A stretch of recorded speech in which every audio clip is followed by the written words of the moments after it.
La misión del diablo es usurpar el trono de Dios. Con eso sueña día y noche. Ha sido su ambición desde el mismo comienzo. Pero esa misión es una misión imposible. Cuando niño solía preguntarme por qué razón el diablo perdía tanto tiempo y energías tratando de lograr que yo hiciera cosas malas todo el tiempo. ¿Qué beneficio podría obtener de tentar a las personas? ¿Por qué tiene tanto placer cuando actuamos con maldad? Podría pensarse que después que lo expulsaron del cielo, debería sentirse contento de que Dios no lo hubiera destruido y debería haber buscado un rincón tranquilo en el universo para retirarse y dejar en paz a todos los demás. Pero su rebelión contra Dios había ido tan lejos que ya no podría dar vuelta atrás. Aunque había perdido la batalla en el cielo, todavía estaba convencido que podría obtener el trono de Dios. Toma tu Biblia, mantente en sintonía y en un momento más regresaré para que la estudiemos juntos.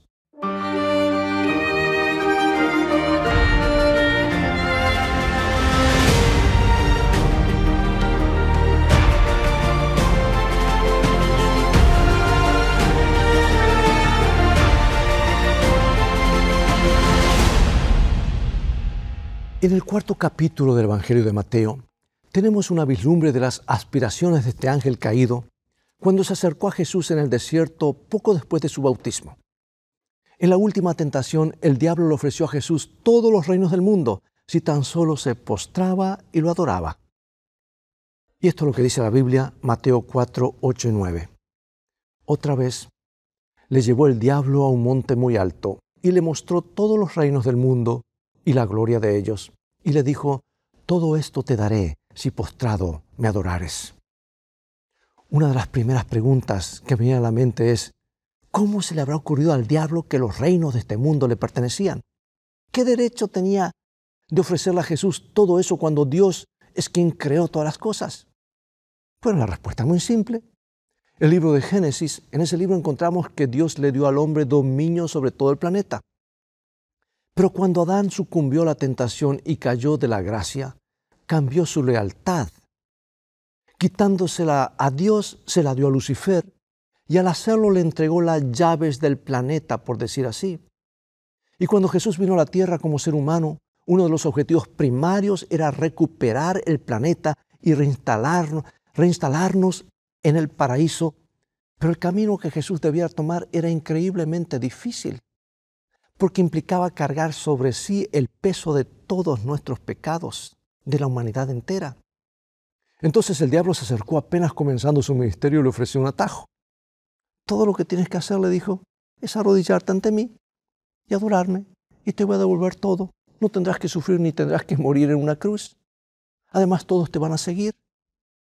Y al hablar de esa manera le demostró al universo entero que sus ambiciones no habían cambiado.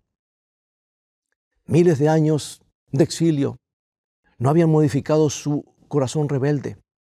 Y lo que más ambicionaba aún era el trono de Dios. Si podía lograr que Jesús se inclinara ante él, podría demostrar ante millones de ángeles que Dios mismo reconocía la superioridad de Lucifer.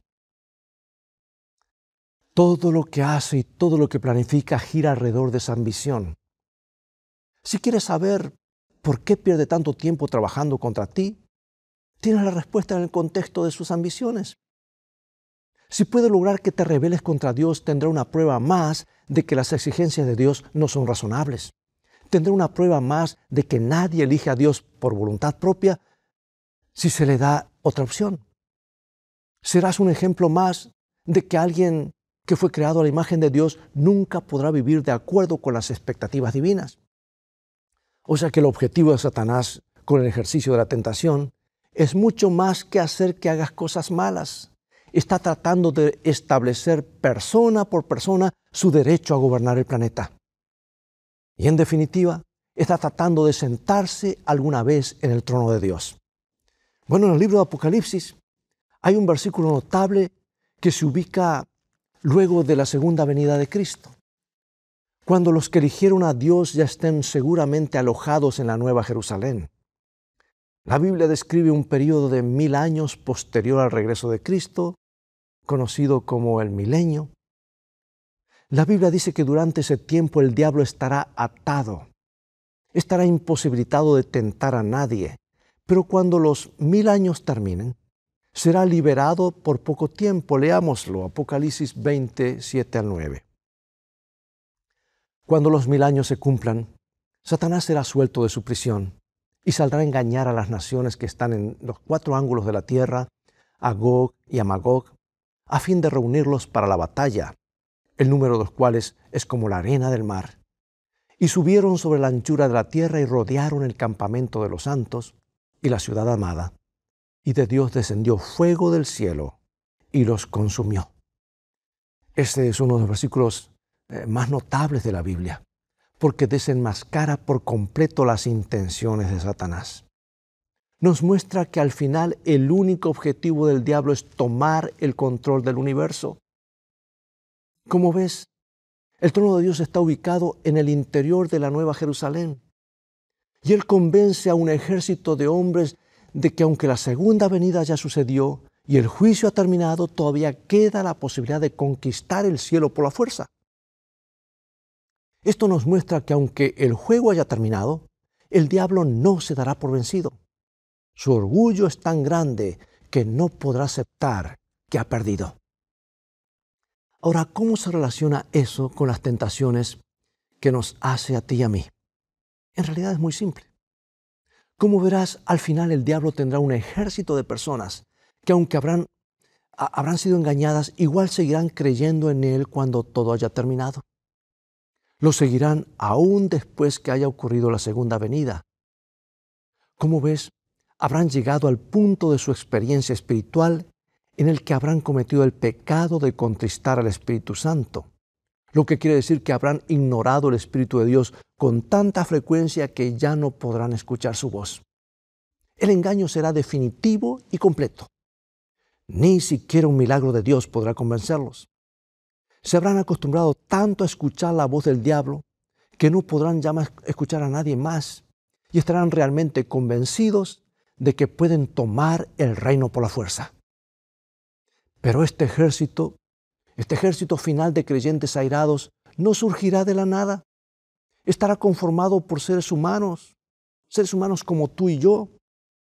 Estará formado por personas que habrán caído en las mentiras vez tras vez. Les habrán dicho que sí al príncipe de las tinieblas tan a menudo que terminarán siguiéndolo como a un piloto automático. Por eso cada vez que caes en la tentación, cedes un poco más de terreno en ese campo de batalla que es tu mente. Y poquito a poco estás entregándole el control al diablo y dándole permiso para que tome las riendas de tu vida. Sé que a algunos de ustedes les puede sonar un tanto simplista o anticuado porque muchos predicadores ya no hablan más de estos temas. Y algunas veces los que sí lo hacen terminan siendo los fanáticos religiosos. Pero si lees seriamente la Biblia verás que describe el mundo de los ángeles caídos como una dolorosa realidad. En su carta a los Efesios, San Pablo escribió lo siguiente. Dice Efesios capítulo 6, versículo 12. Porque no tenemos lucha contra sangre y carne, sino contra principados, contra potestades, contra los gobernadores de las tinieblas de este siglo, contra huestes espirituales de maldad en las regiones celestes. El apóstol Pablo nos dice que los ángeles malignos no solo son reales, sino que también tienen un plan de lucha contra ti. Y al ceder a la tentación una vez tras otra, te estarás volviendo cada vez más vulnerable a sus ataques. Se van a producir abollones y rajaduras en tu armadura, y antes que te des cuenta estarás completamente indefenso. A una persona por vez, Satanás está armando su ejército final, el que tratará de tomar la ciudad celestial por asalto. Como pastor recibo muchas preguntas de la gente. Una de las más frecuentes tiene que ver con la profecía bíblica. Pastor, me dicen, ¿cree realmente que estamos viviendo los últimos días? ¿Cree que todos esos terremotos, huracanes, guerras indican que ya estamos en el tiempo de la segunda venida? Bien, mi respuesta es sí, pero es un sí cualificado, porque la Biblia dice muy claramente que ningún hombre sabe el día y la hora, así que no puedo tener la certeza, pero también dice que cuando el tiempo se acerque vamos a saber que está cerca. Y el Señor nos dio señales que nos indican cuán cerca está. La segunda venida podría tardar un tiempo más, pero los eventos mundiales nos indican que estamos muy, pero muy cerca. Por esa misma razón, debemos obrar de una manera especial y velar para no caer en algunos de los irresistibles engaños que, según la Biblia, el diablo ha planeado para estos últimos días, especialmente sobre el mundo sobrenatural y sobre el asunto del sábado y el domingo, y él actúa aquí en esta parte, el lóbulo frontal. ¿Y sabes tú que uno de los elementos que más afecta a eso y que puede cambiar totalmente y puede básicamente cortar nuestro deseo de las cosas espirituales es la música? Mucho podríamos hablar de eso. Algún día presentaremos un tema de esto. Pero sabes, cuando el tiempo se aproxime, se va a empeñar cada vez más y va a levantar todas las restricciones tratando de construir un ejército que esté tan completamente bajo su control que se atreva a lanzarse contra el cielo mismo. Entonces la pregunta es, ¿qué podemos hacer para no caer en el engaño final? Si va a ser tan irresistible como lo sugiere la Biblia, ¿cómo podremos protegernos para no terminar en el bando equivocado el día del conflicto final? Afortunadamente la Biblia nos da suficiente información para que podamos atravesar los últimos días de la historia de esta tierra con los ojos bien abiertos y bien despiertos y alertas y confiados. En el tiempo que nos queda, me gustaría llevarte a una rápida recorrida por lo que tratará de hacer el diablo, según nos cuenta la Biblia, por supuesto. Y créeme, cuando desenmascaremos al diablo con la palabra de Dios, cuando lo desenmascaramos, vas a llevarte algunas sorpresas. Veamos. La primera advertencia se encuentra en la segunda carta de Pablo a los Corintios, donde nos muestra que los planes del diablo son presentarse ante la raza humana como integrante de la iglesia de Dios. Sé que Hollywood muestra un diablo aterrador que hace saltar las cosas por el aire en medio de la noche y trata de asustarnos también durante el día. Pero la Biblia nos muestra un ataque muchísimo más sutil, interno, que muchos no advertiríamos si no estuviésemos atentos. Es por eso que el apóstol escribió en 2 Corintios capítulo 11, versículos 13 al 15, porque estos son falsos apóstoles, obreros fraudulentos, que se disfrazan como apóstoles de Cristo, y no es maravilla porque el mismo Satanás se disfraza como ángel de luz. Así que no es extraño si también sus ministros se disfrazan como ministros de justicia, cuyo fin será conforme a sus obras. Ahora bien, espero que haya estado escuchando con atención, porque esto es muy importante. Muchos de los libros populares sobre las profecías bíblicas nos enseñan que los más grandes problemas que tendrán que enfrentar los cristianos en los últimos días provendrán de fuera de la iglesia. Pero Pablo nos advierte que también tenemos que mirar en el interior de la iglesia. Aparentemente no todo lo que camina, habla como pato, digamos, es en realidad un pato. O que canta como un gorrión, es un gorrión.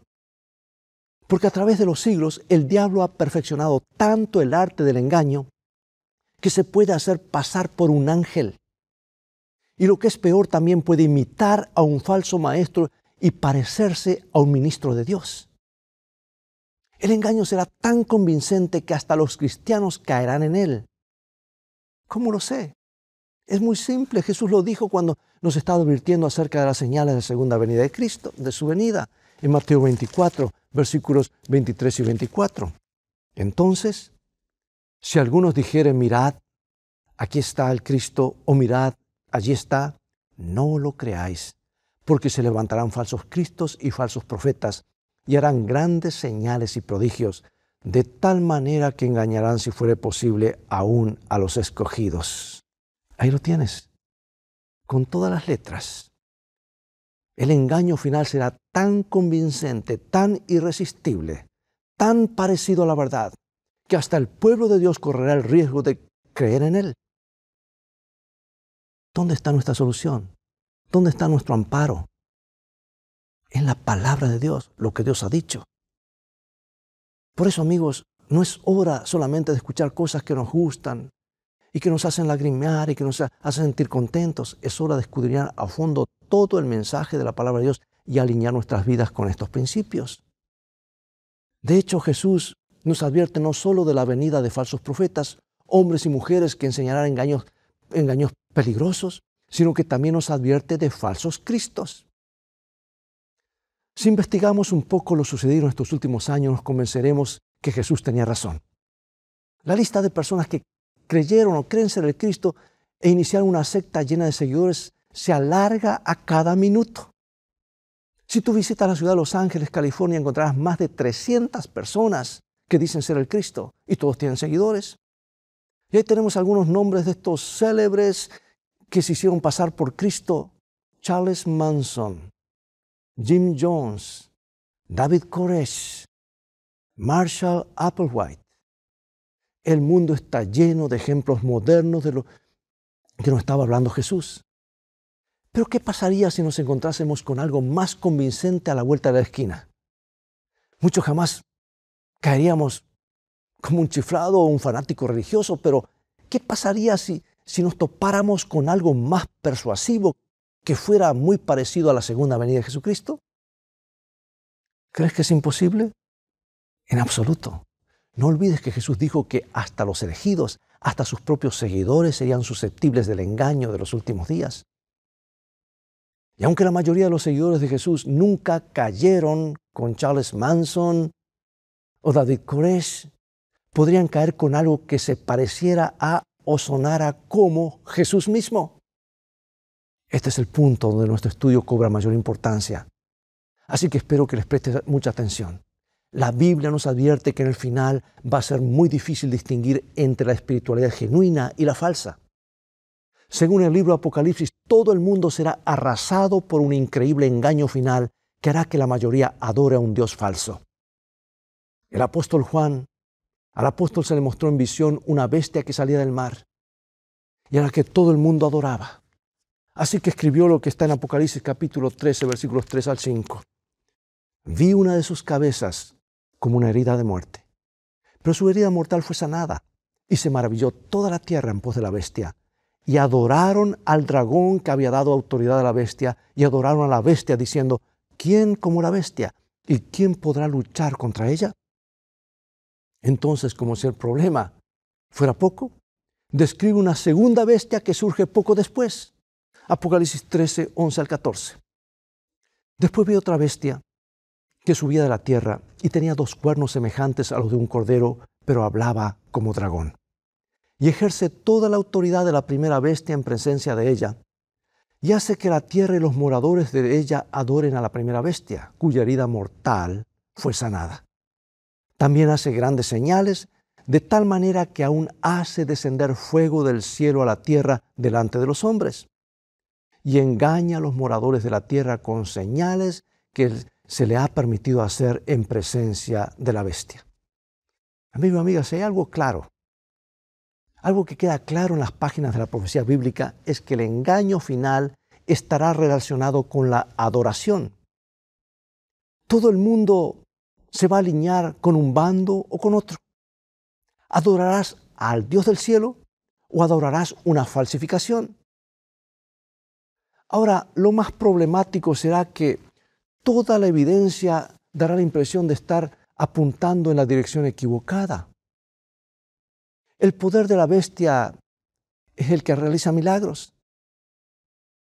Es el poder de la bestia el que le permitirá pasar por una resurrección milagrosa después de haber recibido una herida mortal. Y ese poder de la bestia es el que hará descender fuego del cielo para convencer a todo el mundo de que están siendo guiados en la dirección correcta. Pero no es más que un hábil fraude, la culminación de siglos de esfuerzo por parte del diablo para perfeccionar el arte del engaño. ¿Y si pudiera coronar todo eso personificando la segunda venida de Cristo? Hay una pequeña profecía en la segunda carta a los tesalonicenses que nos sugiere que el diablo podría estar planeando justamente eso. Hablando del anticristo, Pablo escribió lo siguiente en la segunda carta a los tesalonicenses, capítulo 2. Nadie os engañe en ninguna manera, porque no vendrá sin que antes venga la apostasía y se manifieste el hombre de pecado, el hijo de perdición, el cual se opone y se levanta contra todo lo que se llama Dios o es objeto de culto, tanto que se sienta en el templo de Dios como Dios, haciéndose pasar por Dios. La ambición del diablo. Su ambición ha sido siempre sentarse en el trono de Dios. Y si no pudo suceder en las cortes del cielo, quizás pueda lograrlo aquí en la tierra. Pero el libro de Apocalipsis nos dijo que todo el mundo adorará a la bestia. Y aquí la Biblia dice que el anticristo se hará pasar por Dios. Y continúa diciéndonos algo más, el versículo 8. Y entonces se manifestará aquel inicuo a quien el Señor matará con el espíritu de su boca y destruirá con el resplandor de su venida. El engañador final, ese anticristo que se hará pasar por Dios en la tierra, será destruido por la verdadera segunda venida de Cristo. Y cuando Pablo describe esa venida, emplea el término griego parusía, que es una palabra que se usaba para describir el ingreso triunfal del rey en un recinto. Es una palabra que la Biblia utiliza vez tras vez para referirse a la segunda venida de Cristo. Pero el siguiente versículo de la Biblia dice que el anticristo va a ser el mismo tipo de ingreso triunfal. Así es como dice, según de Tesalonicenses 2:8 al 10. Y entonces se manifestará aquel inicuo cuyo advenimiento es por obra de Satanás, con gran poder y señales y prodigios mentirosos, y con todo engaño de iniquidad para los que se pierden, por cuanto no recibieron el amor de la verdad para ser salvos. ¿Sabes que esta es una declaración? Es una clara declaración o descripción de lo que el diablo ha planeado para los últimos días. Tal como dijo el libro de Apocalipsis, habrá alguien que tendrá la habilidad de realizar milagros muy convincentes que conducirán a todo el mundo a la adoración del Dios equivocado. Lo más interesante es que cuando Pablo describe su aparición en este planeta, habla del advenimiento de aquel inicuo. La palabra que se traduce como advenimiento es parusía, la misma palabra que la Biblia emplea vez tras vez para describir la gloriosa aparición de Jesucristo. O sea que en algún punto, según la profecía bíblica, un poderoso obrador de milagros va a realizar una entrada dramática en este mundo y lo hará de manera tan convincente que casi todos lo adorarán. ¿Es posible que el diablo esté planeando falsificar la segunda venida de Jesús? No creo que podamos descartar esa posibilidad. Repasemos entonces las evidencias. En primer lugar, este inicuo hará un ingreso dramático en la historia del mundo. En segundo lugar, es capaz de persuadir a las personas por medio de señales y maravillas para que lo sigan. En tercer lugar, hemos visto que el diablo suele usar la estrategia de presentarse como un ángel de luz y sus seguidores se presentan como ministros de Dios. En cuarto término, sabemos que la ambición del diablo, desde siempre, es acceder al trono de Dios y lograr que todo el universo le adore. Y ahora viene la pregunta, si es que él tiene ambiciones tan elevadas, ¿por qué pierde su tiempo tentando a personas como tú y yo? La respuesta es muy simple. En el final de los tiempos, necesitará un ejército de personas que se hayan acostumbrado tanto a seguirlo, que estén predispuestos para el engaño final. Necesita personas cuya lealtad se haya cimentado antes que se desarrolle su último engaño. Y cuanto más tiempo estamos diciéndole que sí a sus ideas, más vulnerables nos volvemos a su manipulación para su táctica final en el conflicto de todos los siglos. Pero las buenas noticias son que hay manera de escapar. Hay una forma de ser impermeables a sus sugestiones. Hay una manera de prepararnos para no caer en el último engaño. Cuando el diablo trató de persuadir a Jesús para que cayera en sus propuestas, Jesús le respondió 3 veces diciendo, escrito está. Y al hacerlo, Jesús nos mostró el antídoto perfecto para la tentación, la palabra de Dios. Amigo y amiga, en los últimos días, toda evidencia va a señalar en la dirección equivocada. Sabemos que será así por todas las advertencias que Dios nos ha dado en las profecías de la Biblia. El problema emergerá dentro de las 4 paredes de la iglesia cristiana y nuestros sentidos nos engañarán. Pero si hemos llenado nuestras mentes y corazones con la palabra de Dios, no caeremos. Al final, este libro va a ser el único lugar en el que podrás estar seguro, porque este libro te dice la verdad y este libro es la voz de tu Creador. Es una barrera de protección contra la tentación. Si has dedicado tiempo para leer la palabra de Dios, tratando de conocer quién es Jesús y prestando atención a los detalles, ¿no vas a caer en las mentiras del diablo? Reconocerás su voz mentirosa apenas empieza a hablar, porque te habrás acostumbrado a escuchar la voz de Dios durante todo el tiempo. Permíteme hacerte una pregunta muy importante. Hoy, mientras el tiempo corre para el resto del mundo, ¿cuánto tiempo le estás dedicando a la palabra de Dios? ¿Cuán bien conoces la voz de tu Salvador?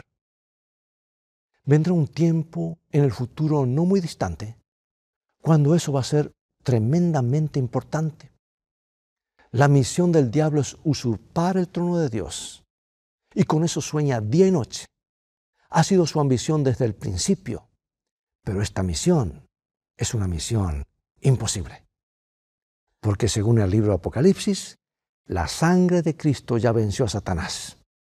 Y cuando clavó a Jesús en la cruz valiéndose de las manos de seres humanos pecadores, debe de haber pensado por algún momento que estaba logrando algo y que de alguna manera estaba venciendo a Cristo.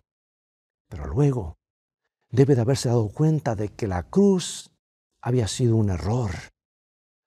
Los que lleguemos hasta el fin, venceremos al diablo con la misma sangre que fue derramada en la cruz. Quiero preguntarte algo y con esto finalizo. ¿Eres de los que harán frente a la tormenta? ¿Por qué no oramos juntos ahora mismo? Padre Celestial, enséñanos a atesorar la palabra de Dios y enséñanos a buscar a nuestro hermoso Salvador que estará regresando en las nubes de gloria para llevarnos al hogar. Queremos adorar únicamente al que tiene derecho legítimo al trono. En el maravilloso nombre de Jesús oramos. Amén. Dios nos ayuda a escuchar solamente su voz, y eso es posible cuando leemos las Escrituras. Es Dios hablándonos de su corazón a nuestro corazón, presentándonos siempre su verdad porque Él es la personificación de la verdad. Por eso te invito a continuar estudiando los mensajes de esperanza de la palabra de Dios, de la Biblia. Visítanos en nuestro sitio de internet escritoestá.org, donde podrás obtener gratis una variedad de estudios bíblicos. Y ahora, Dios te bendiga y te guarde. Y recuerda, escrito está, no solo de pan vivirá el hombre, sino de toda palabra que sale de la boca de Dios.